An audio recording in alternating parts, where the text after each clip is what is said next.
माननीय प्रधानमन्त्री त्यसै गरी नेपाल कम्युनिस्ट पार्टीका महासचिव कमरेड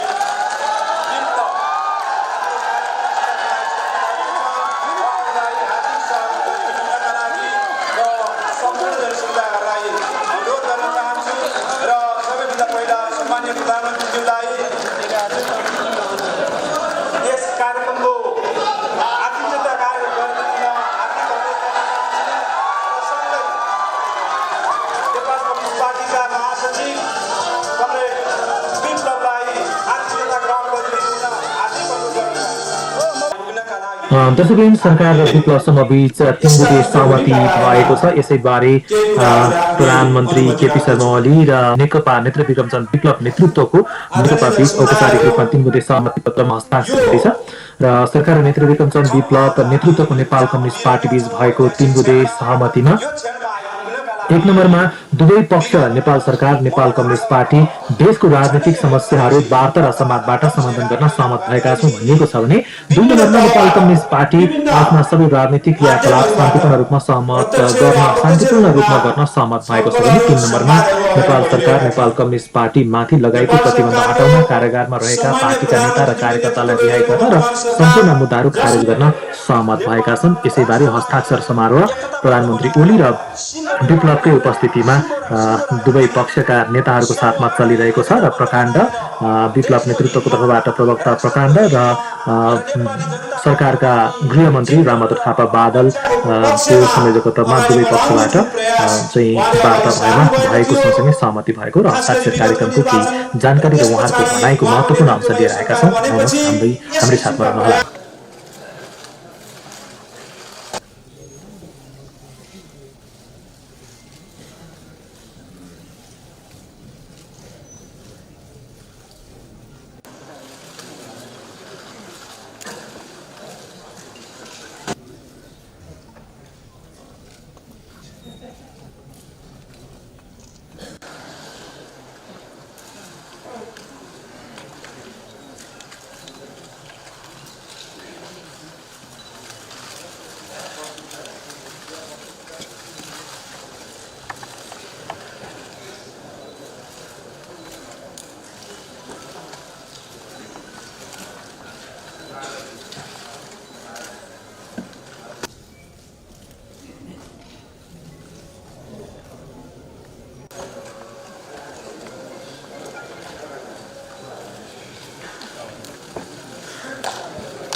धन्यवाद वार्ता टोलीका संयोजकज्यू र सदस्यज्यू।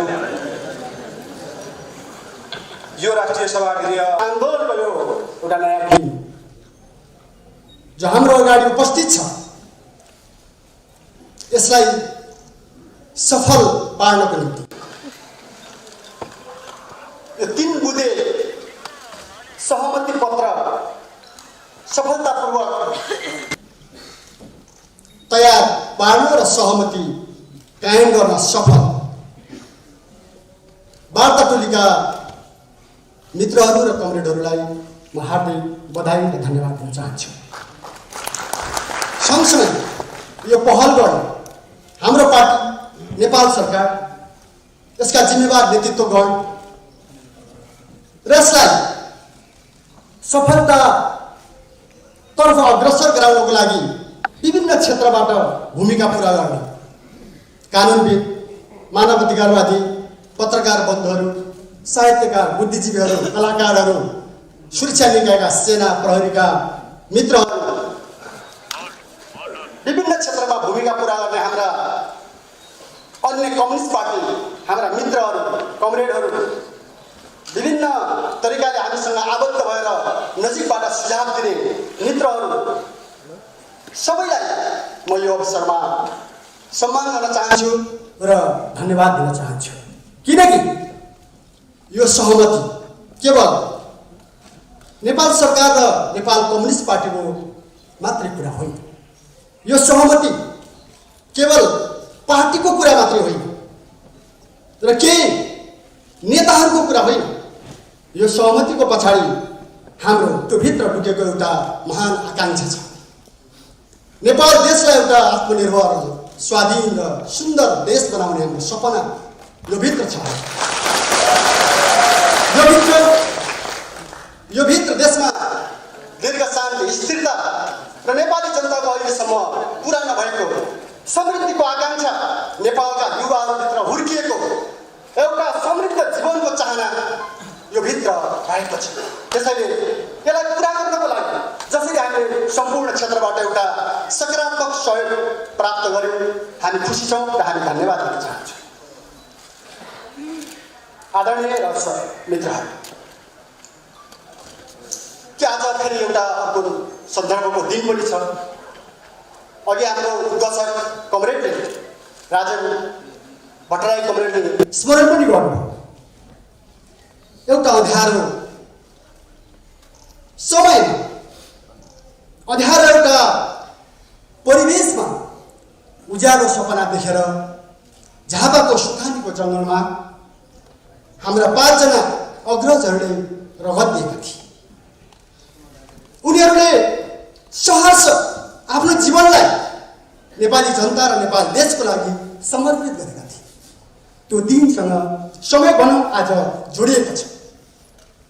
त्यसकारण आजको दिनमा जो शहीदहरूले एउटा निश्चल सपना देख्दै एउटा उत्कृष्ट आकांक्षा राख्दै नयाँ भविष्यको निम्ति नेपाली जनताको एउटा सुखद भविष्यको निम्ति आफ्नो जीवन दिनुभएको थियो, त्योसँग जोडिएको यो दिन जसलाई हामीले शहीद सप्ताह भनेर मनाउने गरेका छौँ। जनयुद्धमा बलिदान गर्ने दिलबहादुर रम्तेल फागुन 14बाट झापाको जङ्गलमा झुन्डिन तयार र गोली खान तयार 5 जना अग्रजहरूको शहीद जोडेर नेपाली शहीदहरू नेपालका परिवर्तनकारी शहीदहरूको स्मरणमा हामीले शहीद सप्ताह मनाउने गरेका छौँ। समय भन्नुपर्छ आज हाम्रो त्यही दिन परेको छ। आज बिहानै अवसर पनि जुट्यो र हामी एउटा गाउँमा बस्दै गर्दा हामीलाई शहीद आमाले टिका लगाइदिनु र एउटा उहाँले भन्नुभयो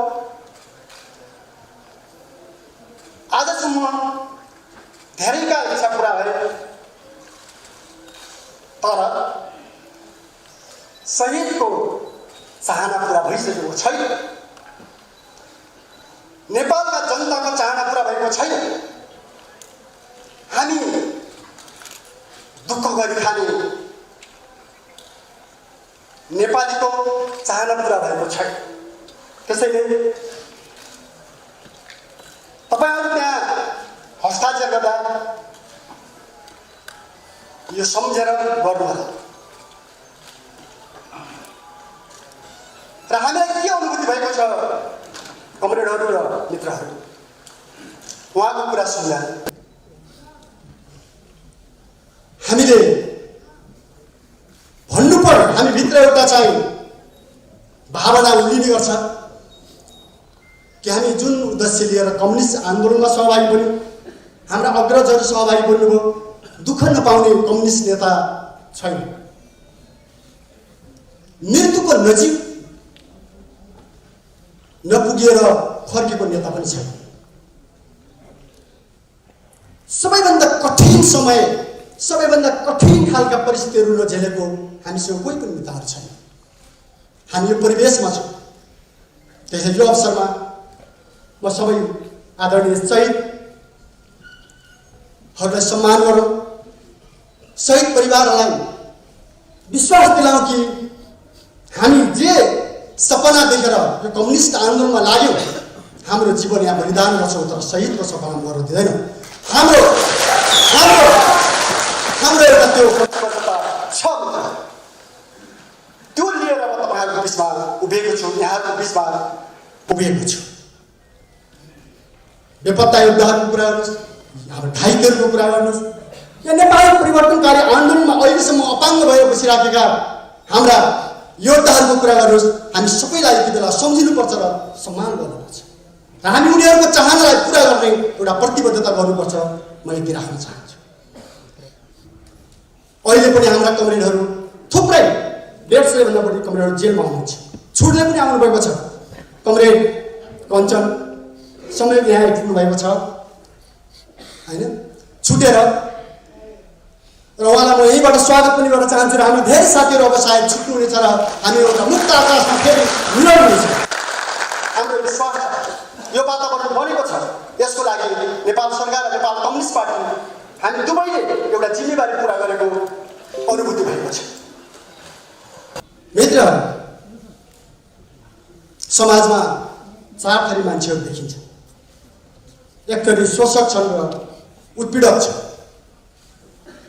एक थरी श्रमिक छन्, उत्पीडित छन्, तर उनीहरू बोल्न सक्दैन। तेस्रो थरी मान्छेहरू अलिअलि गुनगुन त गर्छन्, गुनासो त राख्छन्, तिनीहरू उठ्न सक्दैनन्, जाग्न सक्दैनन्। तर हामी कम्युनिस्ट, हामी जति बेला अन्याय हुन्छ, जति बेला आफ्ना मान्यताहरूमा घात लागेको, मान्यताहरूमाथि हमला भएको महसुस हुन्छ, आफ्नो देशमाथि अतिक्रमण भएको या कसैले हस्तक्षेप गरेको अनुभूति हुन्छ, अर्का नागरिकहरू छन् जो उनीहरू विद्रोह गर्छ। हामी कम्युनिस्टहरू हाम्रा मान्यताहरूमाथि हमला हुँदाखेरि, हाम्रो आकाङ्क्षामाथि हमला हुँदाखेरि, हाम्रो देशमाथि धावा हुँदा, हाम्रो देशमाथि कसैले अलिकति गिद्धे दृष्टि लाउँदा हामी विद्रोह गर्छौँ। हामी विद्रोह गर्ने मान्छेहरू र विद्रोह गर्दै अहिलेसम्म आएका छौँ। तर कम्युनिस्टहरू विद्रोह मात्रै गर्दैन। जब परिस्थिति बदलिन्छ, परिस्थिति बदलिएको स्थितिमा र राज्यले आफ्नो भूमिका पुरा गरेको स्थितिमा कम्युनिस्टहरू भनेका शान्तिका दूत पनि हुन्। विद्रोहका योद्धा मात्रै हुन्, शान्तिका दूत पनि यो संसारमा कोही छ भने कम्युनिस्ट नै छ। सम्पूर्ण उत्पीडनलाई निल्काएर समाजमा दीर्घकालिक ढङ्गले न्यायपूर्ण समाज स्थापित गर्ने विचार, दृष्टिकोण र आकाङ्क्षा कोही छ भने त्यो कम्युनिस्ट आन्दोलनसँग छ। त्यो हामीलाई विश्वास छ। त्यसैले त्यो आकाङ्क्षा सहित हामीले सङ्घर्ष गरेका छौँ र आजको परिवेश बदलिएपछि हामीले भनेका छौँ 3 बुँदेमा नेपाल कम्युनिस्ट पार्टी प्रतिबद्ध छ। यसलाई हामी पालना गर्छौँ, यसलाई हामी दृढतापूर्वक भन्छौँ। यहाँ कसैले पनि कहीँबाट पनि आशंका या विभिन्न ढङ्गले यसलाई उत्तेजनात्मक या अर्को ढङ्गले कुतर्क गर्न जरुरी छैन। तर हामी प्रतिबद्ध छौँ, यसलाई हामी पालना गर्छौँ। हामीलाई के लागेको छ भने नेपाली समाज रूपान्तरणको प्रक्रियामा अगाडि बढिरहेको छ। लामो यो प्रक्रियामा यहाँसम्म आउँदाखेरि हामीले देखेका छौँ सामाजिक रूपान्तरण, राज्यको रूपान्तरण र जीवनको रूपान्तरण पुगेको छैन। त्यसले हामीले कुराकानी गर्थ्यौँ। पहिला पनि हामी यो एक प्रकारले कर्णालीतिर एउटा गीत गाइन्छ, यहाँ सुन्नु होला होइन, यो कस्तो प्रेम भयो जुन र घामको जसो कहिले भेट नहुने भनेको छ। यो जुन र घामको भेट हुँदैन भन्ने एउटा गीत देउडामा गाइन्छ। हामी त्यस्तै त्यस्तै हुन थाले जस्तो मान्छेले अनुमान गर्थे, तर जुन र घामको पनि भेट हुन्छ। यो अगाडि पनि हाम्रो कुरा भएको थियो। हामीले इमान्दारीपूर्वक आफ्नो कुरा यहाँ नेपाल कम्युनिस्ट पार्टीको अध्यक्ष अथवा प्रधानमन्त्रीजीसँग कुरा भएको थियो, मैले राखेको थिएँ। तपाईँहरूले नेतृत्व गर्नुहोस्। हामी कसैलाई पीडाएर होइन, कसैको भाग खोसेर होइन, कसैमाथि हमला गरेर होइन, हामी नेपाली जनताको श्रममाथि उभिएर आफ्नो देश बनाउन चाहन्छौँ। हामी बनाउँछौँ, त्यो बनाउने नेतृत्व हामी गरौँ। हाम्रो चाहना, हाम्रो छलफल चलेको थियो। आज हामी त्यहाँ एउटा नयाँ परिवेशबाट हामीले भन्यौँ नेपाली समाजको रूपान्तरण हुँदै आएको छ। यो सही कुरा। 7 सालदेखि आजसम्म खण्ड खण्डमा नेपाली समाजको रूपान्तरण हुँदै आएको छ, तर त्यो पूर्ण भएको छैन। आज पनि नेपालका मजदुरहरूको स्थान कमजोर छैन। आज पनि किसानहरूको स्थिति बेहाल छ। आज पनि दलित, महिला, जनजाति, उत्पीडित मधेस अथवा उत्पीडित समुदायहरू सन्तुष्ट छैन। हामी त्यो देख्छौँ। के छ भने जनताको प्रतिनिधि अथवा श्रमजीवी वर्गको प्रतिनिधि हुनुको हिसाबले जहाँ जहाँ हाम्रो असहमति रह्यो हामीले त्यहाँ दृढतापूर्वक राख्यौँ। संविधान बन्दाखेरिको प्रक्रियाको कुरा भन्नुहोस् या नेपालमा व्याख्या गरिएको संसदीय व्यवस्था या तपाईँको चाहिँ पुँजीवादी व्यवस्थाको बहुदलीय व्यवस्थाको व्याख्या भयो त्योमा हामी सहमत भएन। हामी अहिलेको सरकारसँग कुरा होइन, हामी होल नेपालको एउटा राजनीतिक रूपान्तरणको प्रक्रियामा जे छलफल र बहसहरू भए त्योमा हामी सहमत हुन सकेन भएनौँ र हामीले आफ्नो तर्फबाट एउटा विद्रोह गऱ्यौँ। हामी अगाडि बढेकै हाम्रो अहिले पनि भनाइ छ नेपालमा आज कसैले पनि सुरक्षित अनुभूति गर्ने स्थिति छैन। सबै नेताहरूलाई, सबै पार्टीहरूलाई, सबै जनतालाई आफ्नो जीवनमाथि आफै हाबी गर्नु, आफै तपाईँ नेतृत्व गरिरहेको जस्तो अनुभूति भइरहेको छैन। हरेक अहिलेकै भन्नु जहिलेकै पनि हरेक घटनाक्रममा एउटा ठुलो तरङ्ग नेपाली जनताको बिचमा छ, अहिले पनि छ। चाहे तपाईँहरू सबैले बुझिसक्नु भएको छ। हामी त एकदम झुपडाभित्र बसेर आयौँ, झुपडीमा पनि त्यो छ, महलमा पनि छ, सहरमा पनि छ, ठाउँमा पनि छ। मेरो विचारमा अन्तर्राष्ट्रियमा पनि छ। नेपालको युवा जहाँ जहाँ बेचिएको छ या जहाँ जहाँ फालिएको छ, सडकमा पुगेको छ या मजदुरको रूपमा परिणत भएको छ, त्यहाँ पनि नेपालीको अनुभूति छ। एकचोटि फेरि देश फर्केपछि फर्किनु नपर्छ भन्ने चाहना हामी त्यहाँ भेट्छ। यसको अर्थ हामी के पाउँछौँ भने एकचोटि जसरी हामी प्रयोग गर्दै आएका छौँ यो प्रयोग ठिकै हो, तर नयाँ प्रयोग नेपाली इतिहासमा आवश्यक बन्न गएको छ। हामीले भनेका छौँ जनमत छलफल हुने पनि गरेको छ। जनमत सार्वभौमिक शक्ति सम्पन्न जनतालाई एकचोटि नयाँ फैसला गर्ने वातावरण बनाउनु जरुरी छ। के चाहन्छन् जनताले? के तपाईँको यो दलाल पुँजीवादीहरूको चक्रमा सधैँ घुम्नुपर्ने हाम्रो नीति हो? के नेपाली जनताले कहिले पनि स्वतन्त्रतापूर्वक स्टेप चाल्न नपाउने, कहिलेकाहीँ राज्यले सरकारले चाल्न खोज्दाखेरि पनि नहुने परिस्थिति त बन्यो नि त। यो त हामीले ठाउँमा देखेका छौँ नि, होइन? जनताले त सोच्ने कुरै छैन, सोच्न पाउने ठाउँ नै छैन। कसैले पनि नेपालको बारेमा नजिकबाट आत्मत्व ठानेर निर्णय गर्छु भन्दाखेरि नपाउने स्थिति जो नेपालमा बनेको छ, यो परिवेशलाई अन्त्य गर्न नेपाली जनतालाई एकचोटि त्यो अधिकार प्रयोग गर्न दिनुपर्छ। हाम्रो अहिले पनि यो दृष्टिकोण छ। नेपाली जनताले त्यो पाउनुपर्छ। नेता सबैले हामीले चुन्यौँ, आवश्यक पर्दाखेरि प्रत्यक्ष ढङ्गले नेपालको भविष्यको बारेमा जनमत दिने, फैसला दिने अधिकार जनताले पाउनुपर्छ। हामी यहाँबाट आग्रह गर्न एकदम हार्दिकतापूर्वक हृदयदेखि हामी सबैलाई आग्रह गर्न चाहन्छौँ, हामी तयार छौँ। कम्युनिस्टहरू मान्छे भन्छन् युद्धको अन्त्य कसैले गर्छ विश्वमा भने कम्युनिस्टले मात्रै गर्छ। कम्युनिस्ट जुन दिन विजय हुनेछ संसारमा सम्पूर्ण हतियार र युद्धको अन्त्य हुन्छ, हाम्रो त्यो विश्वास छ। किनकि उत्पीडित र उत्पीडकहरूको अवस्था अन्त्य हुने बेला युद्धको कुनै पनि स्थान रहने छैन। त्यसको लागि हाम्रो विश्वास के छ आदरणीय र यहाँ उपस्थित मित्रहरू, कमरेडहरू, कि हामीले एकचोटि नेपाली जनतामा त्यो आग गर्नुपर्छ। यसो भनेर हामी उत्ताउलो तरिकाले जाउँ, यसो होइन। एकचोटि गम्भीरतापूर्वक छलफल गर्नुपर्छ। घुम्दै रुम्जा टाढ पुर्याउने र रुम्जा टाढ पुर्याएर घोडामा चढ्ने जो खालको परिस्थिति नेपाली राजनीतिमा देखिन खोज्यो, यसलाई हामीले बदल्न एउटा अग्रगामी अग्रजहरूमा भन्छु हामी सबैले सोच्ने अहिले यही र त्यही यो पनि होइन, तर हामी खुल्ला हुनुपर्छ। हामी खुल्ला छौँ। हाम्रो पार्टी, हाम्रो नेपाल कम्युनिस्ट पार्टी, हामीले भनेका छौँ हामी सहकार्य गर्न, हातेमालो गरेर अगाडि बढ्न हामी तयार छौँ। तर हामी यहीँ पनि भन्छौँ कसैले हामीलाई हस्तक्षेप गर्यो भने, कुनै विदेशीले हामीलाई चाहिँ हमला गर्न खोज्यो, हेप्न खोज्यो भने हाम्रो जीवन यो धरतीमा गाडिन्छ, तर हामी झुक्ने यहाँ हाम्रो प्रतिबद्धता छ। त्यसैले आदरणीय निकालेर जेल सार्ने नाममा 5 जनाको एकै ठाउँमा हत्या गरिएको नेपालको इतिहासमै त्यो पहिलो घटना हो र त्यस प्रकारको अन्तिम पनि घटना हो। त्यस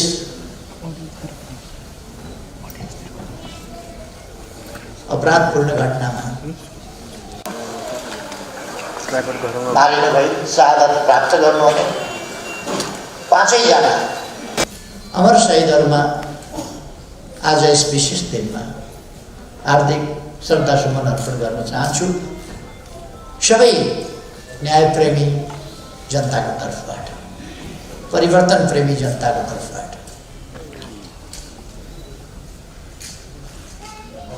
यस प्रसङ्गमा मैले एउटा सानो कुरा भन्नुपर्नेछ। त्यसै सिलसिलामा 2029 साल फागुन 29 गते, फागुन 29 साल फागुन 21 गतेको त्यो घटना थियो। त्यसभन्दा केही महिना अगाडि केही साथीहरूलाई गिरफ्तार गर्ने क्रममा एकजना साथी मारिनु भएको थियो, चन्द्रडाँगी। शहीद विधिवत राज्यले शहीद घोषणा गर्ने कुरामा उहाँको नाम छुटेको थियो र केही दिन अगाडि मात्रै नेपाल सरकारले उहाँलाई विधिवत शहीद घोषणा गरेको छ। त्यसै गरी त्यस घटनाको केही समयपछि अर्थात् 21 फागुन 2029 को केही पछि रामप्रसाद प्रधानलाई बुधबारे भन्ने ठाउँमा घेरेर घोचिकन हत्या गरिएको थियो। बाँसका भालाहरू बनाएर घोचिकन हत्या गरिएको थियो।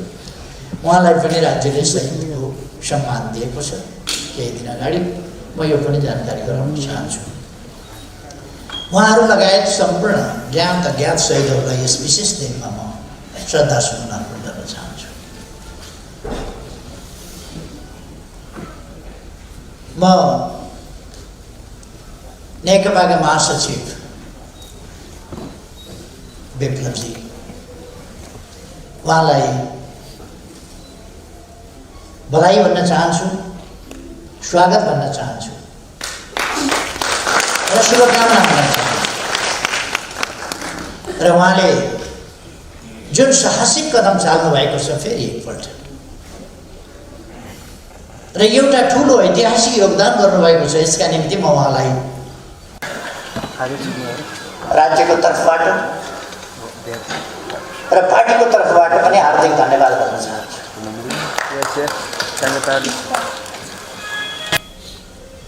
नेपाली जनताले, नेपाली समाजले, नेपाल राष्ट्रले सम्पूर्ण शान्ति खोजेको छ। नेपाली जनतालाई चाहिएका कुराहरूमध्ये राष्ट्रियताको रक्षा, स्वाधीनताको रक्षा र सही प्रयोग, राष्ट्रिय अखण्डताको रक्षा, राष्ट्रिय हितहरूको रक्षा, लोकतन्त्रको प्राप्ति, रक्षा र त्यसको सुदृढीकरण एवं प्रयोग, सामाजिक न्याय र समानता, अधिकारसम्म पुग्ने अवसरहरूको प्राप्ति, नेपाली जनताले चाहेको त्यत्तिकै महत्त्वपूर्ण कुरा शान्ति, अर्थात् निर्भय वातावरणमा शान्तिपूर्ण ढङ्गले बाँच्न पाउने सबैको अधिकार, सबैको जीवनको रक्षाको अधिकार, त्यो कुरा प्राप्त गर्ने चाहना या शान्तिपूर्ण समाजको चाहना, नेपाली जनताको चाहना, सुशासन होस् देशमा, भ्रष्टाचारको अन्त्य होस्, विकासका प्रयासहरू योजनाबद्ध ढङ्गले गतिशील ढङ्गले अगाडि बढ्नु नेपाली जनताको चाहना त्यही हो। र हामी सबैले देखेको सपना, हामी सबैको साझा राष्ट्रिय आकांक्षा समृद्ध नेपाल, सुखी नेपाल। यो समृद्ध नेपाल बनाउनका लागि शान्तिपूर्ण वातावरण चाहिन्छ, लोकतान्त्रिक प्रणाली चाहिन्छ, जनता अधिकार सम्पन्न भएर जनताले हक अधिकार र अवसरहरू प्राप्त गरेर सचेत, सङ्गठित, सुदृढ जनशक्ति गतिशील ढङ्गले राष्ट्र निर्माणको बाटोमा अगाडि बढ्ने वातावरण चाहिन्छ। यिनै चिजहरू प्राप्ति गर्ने सन्दर्भमा, यो वातावरण प्राप्त गर्ने सन्दर्भमा आज एउटा ऐतिहासिक काम भएको छ। अन्तिम किस्तामा नेपाल शान्तिपूर्ण युगमा प्रवेश गरेको छ।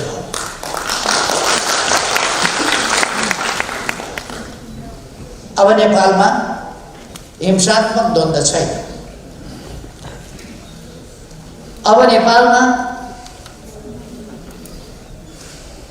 हिंसात्मक बाटो र हिंसात्मक आन्दोलनको कार्यदिशा कसैले पनि अवलम्बन गरिरहेको छैन। अर्थात् नेपाल शान्तिपूर्ण देश हो र यहाँ शान्ति छ। आजको निष्कर्षको ठुलो उपलब्धि, आजको कामको ठुलो उपलब्धि त्यही हो।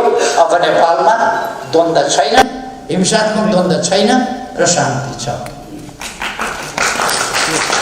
केही दिन अगाडि मात्रै शान्तिको प्यारामिटरमा नेपाल संयुक्त राष्ट्र सङ्घीय मूल्याङ्कनमा नेपाल केही दिन अगाडि मात्रै धेरै विकास गरेर अगाडि बढेको थियो र धेरै देशहरूभन्दा अमेरिका, चीन, पाकिस्तान, भारत, श्रीलङ्का आदि देशहरूभन्दा शान्तिको मापदण्डमा नेपाल धेरै अगाडि बढेको थियो। त्यो तथ्याङ्क आएको थियो। भरे बेलुका संयुक्त राष्ट्र सङ्घले मूल्याङ्कन गर्ने हो भने कसरी गर्न जान्छ? यसअघि नै नेपालको शान्तिको स्थिति, त्यसको प्यारामिटर धेरै माथि थियो भने अबको प्यारामिटर के हो त? अब धेरै माथि पुगेको छ। यसका लागि म विप्लवजीलाई धन्यवाद गर्न चाहन्छु।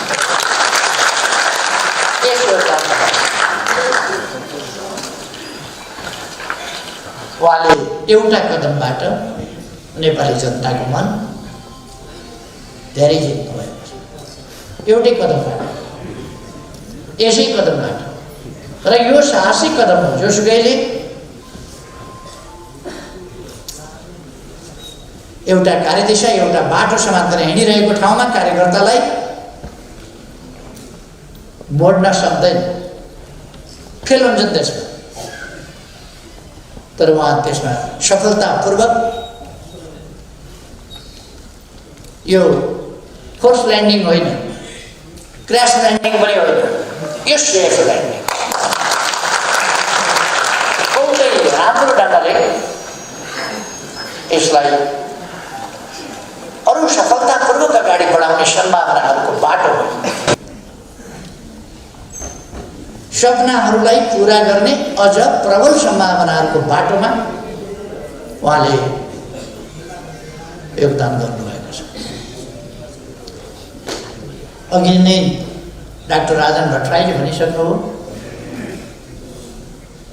एक दिन अगाडि, हिजो अस्ति कुन दिन, रातारात भनेको मैले पढेको थिएँ।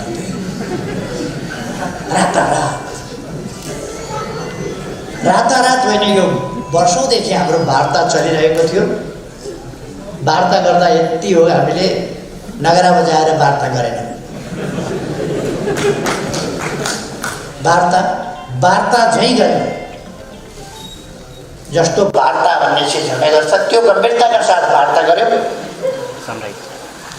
यसको थालनी, यस विश्वासको थालनी कति 8-10 वर्ष भयो होला। विप्लवजी र म भेटेर गम्भीर कुरा गरेका थियौँ। हामीले केही घन्टा नै कुरा गरेका थियौँ, बहुतै गम्भीरताका साथ नेपालको राजनीतिको सम्बन्धमा। र मेरो उहाँप्रतिको विश्वास र उहाँको म प्रतिको विश्वास सायद त्यसै समयदेखि, त्यसै वार्तादेखि एउटा मजबुत हुँदै आएको थियो र त्यो आज आइपुगेर यस ठाउँमा पुगेको छ। वार्ताको बेहोरा तपाईँहरूले सुन्नु, छोटो छ। तीनटा बुँदा काफी हो। अष्टादश पुराणेषु व्यासस्य वचनं द्वयम्। 18 पुराणमा व्यासले के भने भन्दा दुईटा कुरा भने 18 पुराणको निष्कर्ष दुईटा कुरामा व्यासले भने परोपकार पुण्याय पापाय परपीडनम। धेरै वार्ताहरूको निष्कर्ष, धेरै कुराहरूको निष्कर्ष त्यति छोटा तिनवटा बुदाले भन्छन् कुनै समस्या आइपरे छलफल र वार्ताबाटै हामी टुङ्ग्याउनेछौँ, कुस्ती खेल्दैन।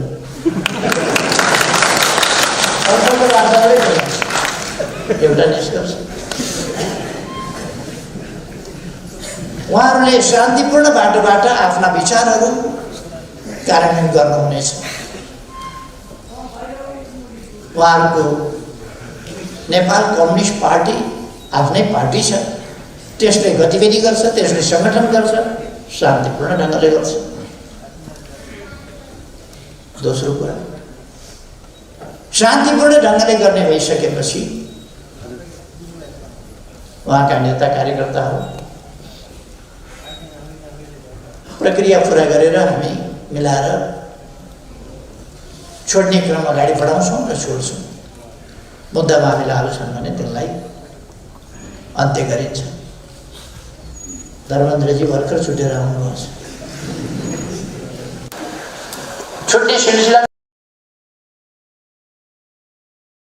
सुरु भइसक्यो।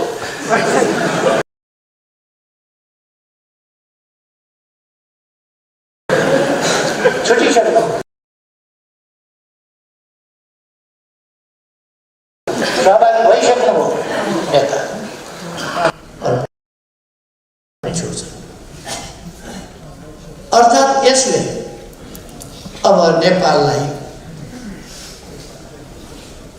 एउटा नयाँ दिन मात्रै होइन, नयाँ युगमा प्रवेश गराएको छ। हामी हरेक कुरा एउटा युग परिवर्तनकारी ढङ्गले काम गरिरहेका छौँ। युग परिवर्तन। गत वर्ष हामीले पृथकतावादी आन्दोलन त्यो मान्यताका साथ चलिरहेका सीके राउतजीलाई राष्ट्रिय राजनीतिको मूलधारमा ल्याए। शान्तिपूर्ण राष्ट्रिय राजनीतिको मूलधारमा, केही राष्ट्रिय राजनीतिको मूलधारमा आज मूलतः उहाँहरू आइसक्नु भएको छ। अब भाषाहरू मिलाउन पनि अलिकति समय लाग्छ। जानेरै पनि मैले अङ्ग्रेजी बोलेँ भने अङ्ग्रेजले बोले जस्तो हुँदैन, नेपालीले बोले जस्तो। अङ्ग्रेजले नेपाली विशेषज्ञता हासिल गरेका हुन्छ, तर बोल्ने बेलामा नेपालीले जस्तो बोल्न सक्दैन। मैले एउटा राम्रो नेपाली जानेको अङ्ग्रेजीले गीत गाएको सुने, तिम्रो बाउ मेरो बाउ माछा मार्न गयो। राम्रो नेपाली जानेको थियो, तर नाम जानेको तिम्रो बाउ मेरो बाउ माछा मार्न गयो। किनभने त्यो नेपाली जिब्रोले समाउनु सक्दैन। मैले अङ्ग्रेजी गीत गाएँ भने पनि त्यस्तै हुन्छ, कोही तिम्रो बाउ मेरो बाउ भने जस्तो। त्यसो भएर एक्सप्रेसनका तरिकाहरू, अभिव्यक्तिका तरिकाहरू, प्रयोग गर्ने भाषाहरू, भाषाका शैलीहरू ती एकीकृत हुन केही समय लाग्छ। तपाईँहरूले सेती नदी र त्रिशुली नदी मिसिएको देख्नुभएको छ होला। गाईघाट भन्ने ठाउँमा मुङ्गिकभन्दा अलिक पर बाटोबाट अलिक तलसम्म सेतीपट्टिको धार सेती सेती सेती सेती जस्तो देखिएको हुन्छ, त्रिशुलीपट्टिको धार त्रिशुली त्रिशुली देखिएको हुन्छ। अलिक पर पुगेपछि न सेती न त्रिशुली, सबै एउटै त्रिशुली।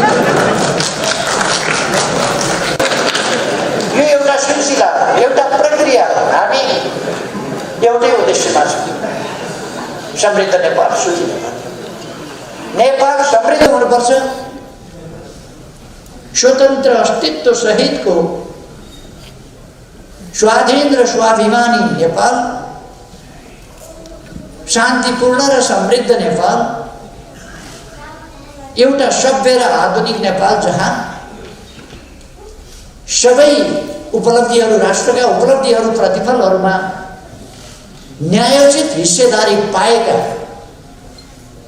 सामाजिक न्याय र समानताको उपभोग गरिरहेका जनता सुखपूर्ण ढङ्गले बाँचिरहेका जनता भएको नेपाल हाम्रो आकांक्षा त्यही हो। त्यसलाई हामीले संक्षिप्तमा सर्वे भवन्तु सुखिनः सर्वै सन्तु निरामया, उहिले वेदमा भन्दाखेरि त्यसो भन्थे, सर्वे भवन्तु सुखिनः। आज हामीले समृद्ध नेपाल सुखी नेपाल भनेका छौँ। मानव जातिको परम इच्छा के हो भन्दा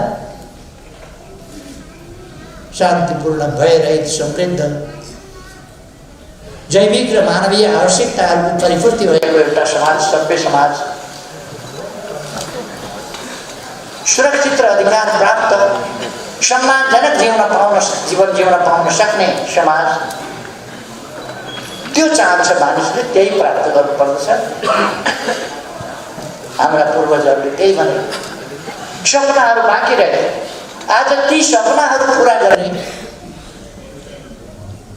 माध्यम, त्यो बाटो, ती तरिकाहरू विभिन्न अनुभवहरूबाट गुज्रिँदै आएर हामी एउटा ठाउँमा पुगेका छौँ र ती सपनाहरू पुरा गर्ने प्रयासमा जुटिरहेका छौँ। दुनियाँका आन्दोलनका, सामाजिक परिवर्तनका उतार चढावका इतिहास थुप्रै प्रकारका छन्।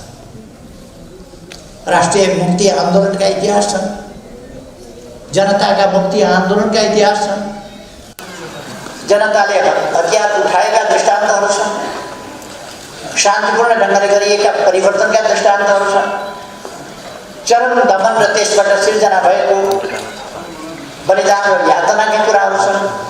तिनका निम्ति तयार भएर देशका निम्ति, मानव जातिका निम्ति, मानव समाजको सुखी समाजको स्थापनाका निम्ति जीवन आहुति दिन तयार हुने बहादुरहरूका बलिदानपूर्ण गाथाहरूका इतिहास छ। यी सबै इतिहासबाट मानव समाज गुज्रिएको छ। परिवर्तनका प्रयासहरू, विकास निर्माणका प्रयासहरू, समृद्धिका प्रयासहरू, यी सबै प्रयासहरूको अन्तिम निष्कर्ष सुख प्राप्ति। यी विभिन्न अनुभवहरू छन्। यति बेला हामीले कसैलाई कम देखाउने, कसैलाई गलत देखाउने, कसैलाई सही देखाउने, कसैलाई होचो देखाउने, कसैलाई अग्लो देखाउने समय होइन। हामी एकताबद्ध भएर नेपाललाई एउटा समृद्ध नेपालको रूपमा अगाडि बढाउने समय हो। त्यसमा हाम्रा पूर्वजदेखिका योगदानहरूलाई कदर गर्दै, अनुभवहरूलाई समेट्दै अगाडि बढ्ने समय हो। आज जुन घटना घटेको छ, जुन शान्तिको यात्रामा अब नेपाल नयाँ उचाइका साथ एउटा नयाँ युगमा प्रवेश गरेको छ, यसले नेपालको कम्युनिस्ट आन्दोलनमा उतार चढावपूर्ण हाम्रा जुन इतिहासहरू रहे, मैले पनि 50 वर्ष अघि यही आन्दोलन, यस्तै आन्दोलन, उहाँहरूले जस्तै यस्तै आन्दोलन गरेका थिए र मेरो पार्टीले विधिवत रूपमा 40 वर्ष अगाडि एउटा निर्णयबाट, त्यसबेला यस्तो सभा गर्ने समय थिएन, तर